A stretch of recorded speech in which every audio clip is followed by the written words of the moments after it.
नमस्कार दोस्तों, मैं हूं दिलीप चौधरी। आप उपस्थित हैं मेरे साथ सुजस ऑनलाइन क्लासेज पर। आज के सेशन में हम स्टार्ट कर रहे हैं आमेर के कछवाहों को। पिछली वीडियो में हमने भारमल तक जान लिया था। इस वीडियो में हम भारमल को थोड़ा सा और जान लेते हैं। मैंने आपको पिछले वीडियो के माध्यम से भारमल के बारे में बताया था। भारमल का शासन 1547 से 1574 तक रहा था या 1573 तक रहा था। ठीक है, कोई दिक्कत नहीं है, शासनकाल एक दो वर्ष आगे पीछे हो सकता है। अब यहां पे देखें आप, भारमल का मैंने आपको बताया था कि भारमल ने 1547 में आस्करण को पराजित किया था और आस्करण को पराजित करके आमेर की गद्दी पर हथिया ली थी। उसके बाद इसने क्या किया था, जो आस्करण था ये किसके पास चला गया, ये आपके हाजी खां के पास चला गया। हाजी खां कौन था? नागौर का सूबेदार, नागौर का सूबेदार था, उसके पास चला गया। भारमल ने उससे मित्रता कर ली, इसको कुछ पैसे दिए और आमेर रियासत को बचाए रखा। ठीक है, आस्करण को नरवर की जागीर दे दी गई थी, ये इसने किया था। दूसरा इसका काम था, इसने सूजामल और सरफुद्दीन के अभियानों से बचने के लिए 1562 में 20 जनवरी को इसने अकबर की अधीनता स्वीकार कर ली। अकबर की अधीनता स्वीकार कर ली थी। ठीक है, तो अकबर की अधीनता स्वीकार करने वाला पहला शासक भारमल। राजस्थान का पहला शासक जिसने मुगलों की अधीनता स्वीकार की तो वो भारमल था। लेकिन अगर इस तरह से प्रश्न करें कि राजस्थान का वह शासक जिसने मुसलमानों की सर्वप्रथम अधीनता स्वीकार की, मुसलमानों की सर्वप्रथम अधीनता, तो वह शासक आएगा बेटा रतन सिंह। ठीक है, रतन सिंह आमेर का जो शासक था, इसने सबसे पहले शेर शाह की अधीनता स्वीकार की थी। कब? 1542 में। ठीक है दोस्तों, अच्छा ध्यान दीजिए यहां पे। इसके बाद क्या करता है भारमल, जो है ये अपनी पुत्री का विवाह करता है। कई इतिहासकारों ने कहा कि इसकी पुत्री का विवाह नहीं था किया, इसने अपनी दासी की पुत्री का विवाह किया। जो भी रहा हो, दासी की पुत्री का विवाह बताया जाता है, जो भी रहा हो कोई दिक्कत नहीं है। यहां तक दासी की पुत्री का किया हो, अपनी पुत्री का किया हो, उसका नाम था योधाबाई, जोधाबाई, हरखाबाई, रखाबाई, बहुत सारे नाम उसके मिल जाते हैं इतिहास में। उसका इसने विवाह किया और वो विवाह हुआ 6 फरवरी को सांभर में। वुमेन सुपरवाइजर की जो परीक्षा राजस्थान में हुई उसमें यह पूछा गया कि कहां पर हुआ, तो सांभर में हुआ। ध्यान रखेंगे, सांभर कहां पर है? जयपुर में। ठीक है, ये अजमेर और नागौर 2 जिलों के साथ सीमा बनाता है। सांभर जो झील है, यहां पे इसका विवाह हुआ था जोधाबाई का अकबर के साथ 6 फरवरी 1562 को। यानी कि मुगलों के साथ वैवाहिक संबंध बनाने वाला पहला शासक कौन था? मुगलों के साथ वैवाहिक संबंध स्थापित करने वाला पहला शासक, करने वाला प्रथम शासक कौन था? राजस्थान का, वो था भारमल। लेकिन अगर प्रश्न किया जाए कि मुस्लिमों के साथ या मुसलमानों के साथ वैवाहिक संबंध बनाने वाला, यानी कि जिसने अपनी पुत्री मुसलमानों को दी थी, वो पहला राजा था मालदेव। कौन था मित्रों? मालदेव। मालदेव कहां का राजा था?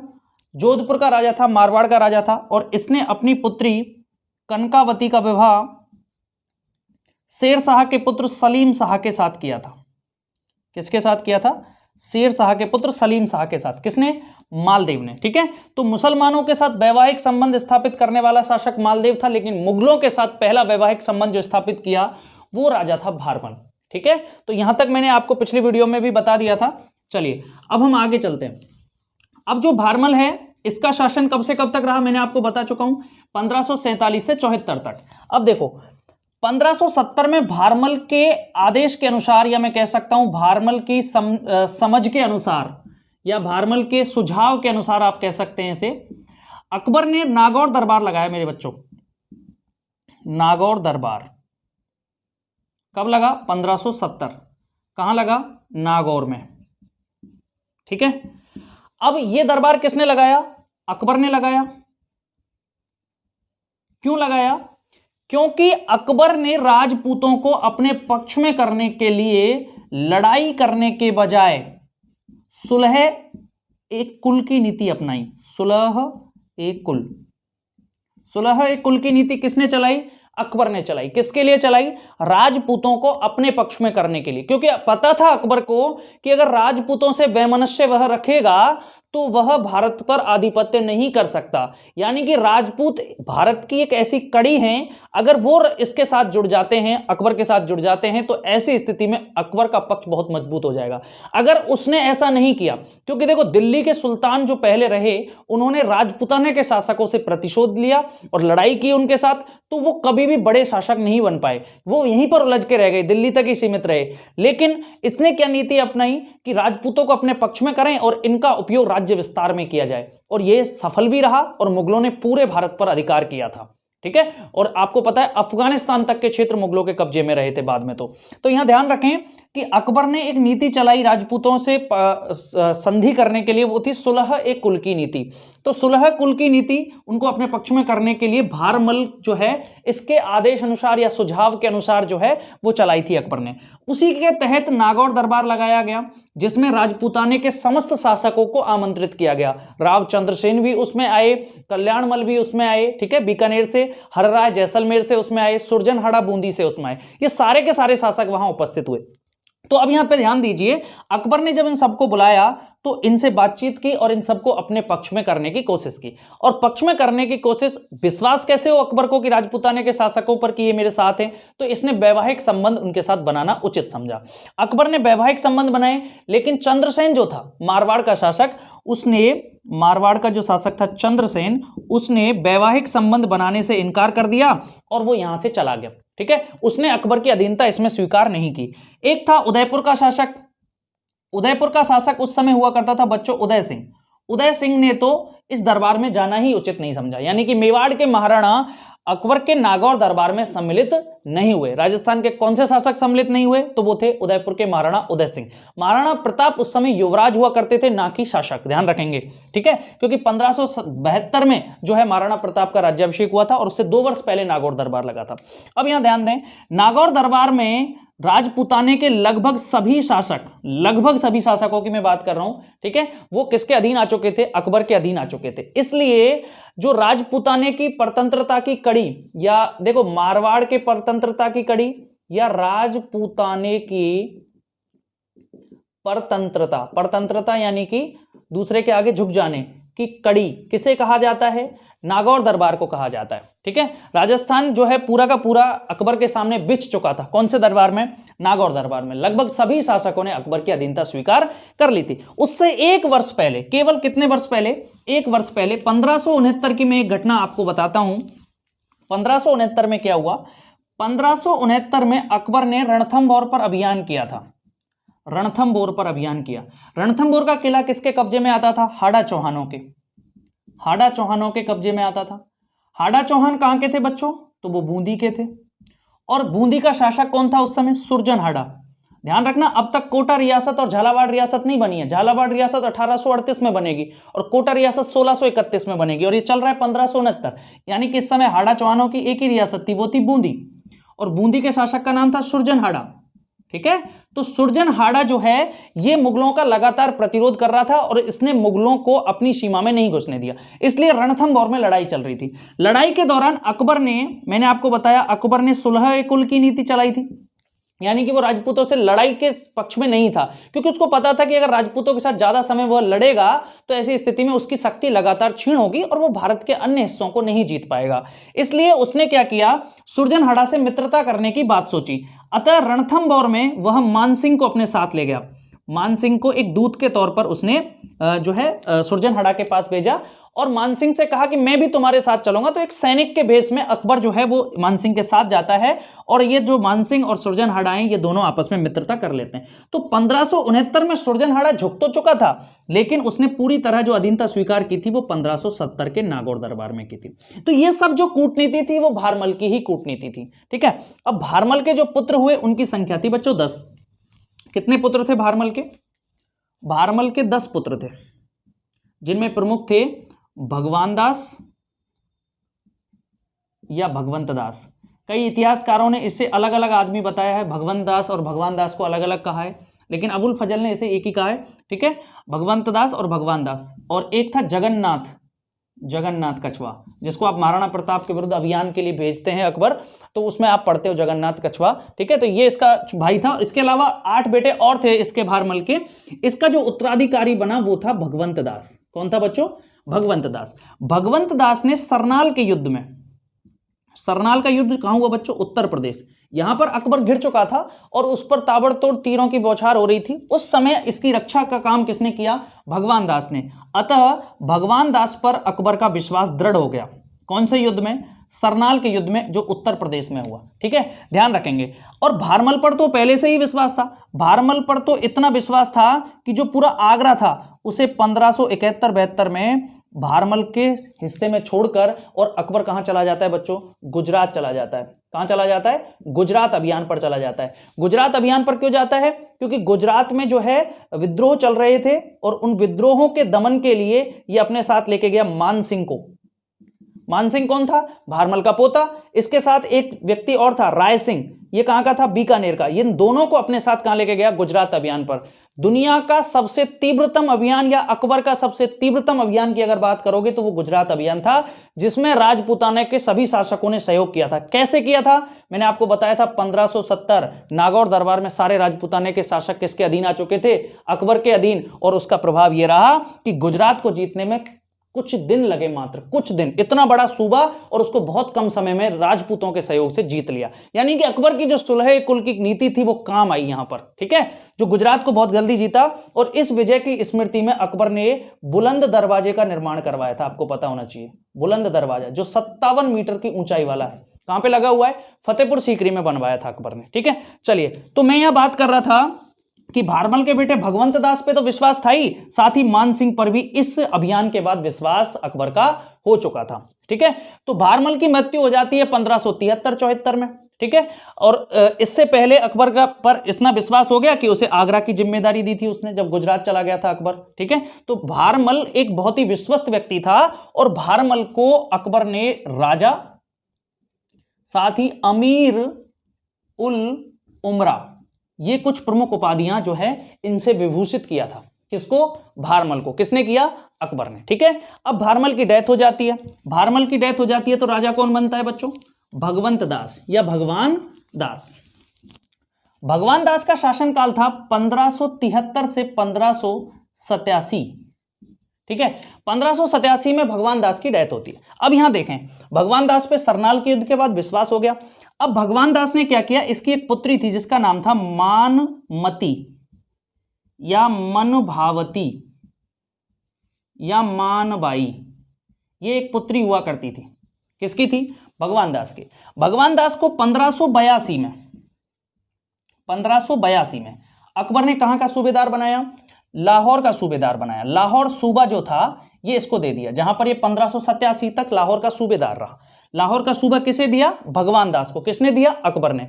और ये पहला ऐसा व्यक्ति था जिसको 5000 का मनसब मिला। भारमल को तो कितना दिया था? मात्र 500 का मनसब दिया था। और 5000 का मनसब प्राप्त करने वाला पहला राजस्थान का शासक था भगवान दास या भगवंत दास। ठीक है, इसको 5000 का मनसब दिया। मनसब क्या होता है इसको मैं पूरा जब मुगल साम्राज्य पढ़ाऊंगा तो पूरा डिटेल में बताऊंगा। मनसब पद होता है और मनसब 33 प्रकार के दिए जाते थे और प्रत्येक मनसब में 3 श्रेणियां होती थी, 3 कोटियां होती थी। इस तरह से 99 श्रेणियां टोटल हो जाती थी। मनसब 10 से शुरू होता था और 10,000 तक जाता था। ठीक है, और सवार और जात व्यवस्था भी इसमें होती थी। इसको डिटेल में बाद में बताऊंगा, अभी यहां फोकस करें आप। 5000 का मनसब दिया भगवान दास को या भगवंत दास को। इसकी एक पुत्री थी मानमती या मनभावती या मानवाई।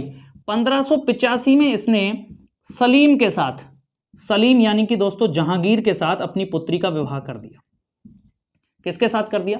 सलीम या जहांगीर के साथ 1585 में भगवान दास ने अपनी पुत्री का विवाह किया। इसका बेटा कौन था? इसका बेटा मैं आपको बता चुका हूं, मानसिंह। यानी कि मानसिंह की बहन का विवाह किसके साथ हो चुका है? सलीम या जहांगीर के साथ। इसका एक पुत्र हुआ जिसका नाम था खुसरो। मानसिंह का भांजा कौन था? खुसरो था। अच्छा, ध्यान दीजिए, अकबर के समय मानसिंह और अजीज कोका, इन दोनों पर अकबर बहुत विश्वास करता था और ये दोनों अकबर के नवरत्नों में से एक थे। मानसिंह को तो अकबर ने फरजंद की उपाधि भी दी थी। फरजंद यानी कि अपना दत्तक पुत्र बताया था। ठीक है, तो मानसिंह और अजीज कोका ये दोनों ही 7000 के मनसबदार थे। यानी कि इन दोनों को कितने की मनसबदारी दी थी अकबर ने? 7,000 की मनसबदारी दी थी। राजस्थान में सबसे ज्यादा जो मनसबदारी मिली वो मानसिंह को मिली। 7,000 की मनसबदारी मिली मानसिंह को और अजीज कोका को। फरजंद की इसे उपाधि दी। क्लियर है? यहां तक कोई दिक्कत नहीं होनी चाहिए। तो जो ये मानसिंह था इसका भांजा कौन था? खुसरो था। मानसिंह का मुगल दरबार में बहुत प्रभाव था और खुसरो जो इसका भांजा था, अकबर ने इसके संरक्षण की जिम्मेदारी किसको दे दी? मानसिंह को। यानी कि इसका गुरु कौन रहा? खुसरो का मानसिंह। सलीम या जहांगीर जो था ये निकम्मा था, इसलिए अकबर इसे शासक नहीं बनाना चाहता। अकबर किसको शासक बनाना चाहता था? खुसरो को बनाना चाहता था। 1605 में अकबर की जैसे ही मृत्यु हुई, मुगल साम्राज्य का राजा कौन बना? मुगल साम्राज्य का बादशाह कौन बना? जहांगीर को बनाया गया। ठीक है, जहांगीर शासक बना। खुसरो ने विद्रोह कर दिया बच्चों। खुसरो ने क्या कर दिया? विद्रोह कर दिया। इस विद्रोह में खुसरो का साथ दिया सिखों के गुरु अर्जुन देव ने। सिखों के 5वें गुरु हुए अर्जुन देव ने खुसरो का साथ दिया और खुसरो ने बड़ा विद्रोह किया। मानसिंह ने इसको परोक्ष रूप से समर्थन दिया, प्रत्यक्ष नहीं दिया, डायरेक्ट नहीं दिया, इनडायरेक्ट रूप से इनको सपोर्ट कर रहा था। मानसिंह भी कर रहा था और अजीज कोका भी कर रहा था। बाकी ये दूर थे, सामने नहीं लड़े ये। ठीक है, खुसरो ने विद्रोह किया, खुसरो को पकड़ लिया गया, इसकी आंखें फोड़ दी गई। खुसरो की आंखें फोड़ दी गई। जब इस बात का पता चला मनभावती या मानमती को, तो इसने बच्चों आत्महत्या कर ली। आत्महत्या। तो मुगलों के हरम में, हरम यानी कि रानियों का निवास, अपने यहाँ राजस्थान में उसे रनिवास कहते हैं और मुगल साम्राज्य में उसे हरम कहते हैं। तो मुगलों के हरम में आत्महत्या करने वाली पहली राजपूत राजकुमारी कौन थी? वो थी मानमती या मनभावती या मानभाई, जो जहांगीर की पत्नी थी। ठीक है, भगवान दास ने इसका विवाह किया था। इसका जो बेटा हुआ वो खुसरो था। खुसरो ने विद्रोह किया। जब जहांगीर राजा बना, उसको समर्थन मिला मानसिंह का, अजीज कोका का, लेकिन और इसके साथ ही सिखों के गुरु अर्जुन देव का। परंतु खुसरो पराजित हुआ। पराजित होने के बाद पकड़ा गया। पकड़ने के बाद इसकी आंखें फोड़ दी। 1606 में इसको मौत के घाट उतार दिया। साथ में मनभावती या मानबाई ने भी क्या कर ली बच्चों? आत्महत्या कर ली। भगवान दास, इस घटना जो पूरा जो किस्सा चल रहा है, ये इससे पहले ही बाद में हुआ है। भगवान दास की डेथ पहले ही हो चुकी थी 1587 में। कहां पे हुई? लाहौर में हुई। ठीक है, क्योंकि लाहौर का ही सूबेदार हुआ करता था। इस समय मानसिंह कहां था? तो मानसिंह, आपको पता है, मानसिंह पर अकबर का बहुत विश्वास था। उसे अपने बेटे के समान मानता था। मानसिंह को उसने हल्दी घाटी के युद्ध में भी भेजा था। साथ में आपके जो मिर्जा बंधुओं के दमन के लिए सिंध में भी नियुक्त किया था 1581 में। तो मानसिंह पर बड़ा विश्वास था। अब तक मानसिंह 1587 तक कहां पहुंच चुका था? तो मैं आपको थोड़ा सा यहां मानसिंह के बारे में बताता हूं। 1587 में मानसिंह को बिहार की सूबेदारी दे दी थी अकबर ने। ठीक है, और बिहार पर इतना अच्छा नियंत्रण, यानी ऐसे मानो उस समय बिहार का सीएम बना दिया इसको, मुख्यमंत्री के तौर पे। ठीक है, ऐसे मान लीजिए। तो 1587 में बिहार को इसने अच्छी तरह से सेट कर दिया और यहां पर एक कस्बा बसाया, मानपुर। कौन सा कस्बा बसाया? मानपुर। इसके अलावा एक इसने बंगाल में बसाया कस्बा, उसका नाम था अकबरनगर। अकबरनगर वर्तमान में से राजमहल के नाम से जाना जाता है। ठीक है, बंगाल में इस जगह को किस नाम से जाना जाता है? राजमहल के नाम से जाना जाता है। ये प्रमुख कस्बे किसके द्वारा बसाए गए? मानसिंह के द्वारा। लेकिन जब ऐसे ही इसके पिता की डेथ हुई तो ये बंगाल में उस समय विद्रोहों को दबा रहा था। ऐसी स्थिति में ये तुरंत आमेर नहीं पहुंच सकता। ये आमेर पहुंचा 1589 में, यानी 2 वर्ष बाद। उस समय इसका राज्याभिषेक लाहौर वहीं पे कर दिया गया, बिहार में ही कर दिया गया। 1589 में आमेर में मानसिंह का क्या कर दिया बच्चों? मानसिंह का राज्याभिषेक कर दिया। ठीक है, तो मानसिंह का राज्याभिषेक कहां हुआ? 1589 में आमेर में हुआ। उससे पहले उसका बिहार में किया, वो टेम्पररी था। तो ये 1589 में यहां पे पहुंचा, 2 वर्ष बाद यहां पे पहुंचा। कहां पे? आमेर में। ठीक है, चलिए, तो आज की वीडियो में मैं इतना ही पढ़ा रहा हूं आपको। अगले सेशन में मैं इसको और कंटिन्यू करूंगा, मानसिंह से कंटिन्यू करूंगा कि मानसिंह ने क्या किया, किस तरह से मुगल साम्राज्य को बढ़ाने में उसकी महत्वपूर्ण योगदान रहा, किस तरह से उसके पुत्र मारे गए और किस तरह जो मानसिंह है उसका जहांगीर ने दमन कर दिया, और उसके बाद मानसिंह का किस तरह से साहित्यकारों के प्रति आश्रय रहा, मानसिंह की क्या नीतियां रही और मानसिंह एक किस तरह का व्यक्तित्व था। यानी कि मानसिंह को जो हम कायर की दृष्टि से, एक विलेन की दृष्टि से जो देखते हैं, आज हम उसको देखेंगे कि मानसिंह के सामने ऐसी कौन सी परिस्थितियां थी कि मानसिंह को मुगल साम्राज्य के सामने झुकना पड़ा। ठीक है, चलिए, इन्हीं चीजों के साथ मैं इस टॉपिक को यहीं पे क्लोज कर रहा हूं। अगली वीडियो में पुनः मिलते हैं दोस्तों। जय हिंद, जय भारत।